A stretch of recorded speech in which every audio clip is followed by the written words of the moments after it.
પેલા ઓલી કહેવત હતી ખબર છે કે હસી તો ફસી. ના, અત્યારે તમે હૈસા તમે ફૈસા. એટલે સામેવાળી ગમે ત્યારે હસે ને તો થોડુંક તમારા મગજનો ઉપયોગ કરજો કે તમે ફટાહાલ તમારા હાલથી બે હાલ હોય ને ઈ તમારા સામે દાંત કાઢે તો એનું કારણ શું? બોલો બોલો બોલો. એનું કારણ કે અત્યારે માણસ મતલબ વિના કોઈ કઈ કરતું નથી.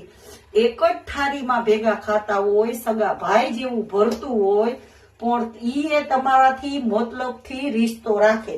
એટલે હસી તો ફસી ઈ ભૂલી જવાનું. અત્યારે તમે આમ તો તમે ગયા તમારા મમરા ભરાઈ ગયા.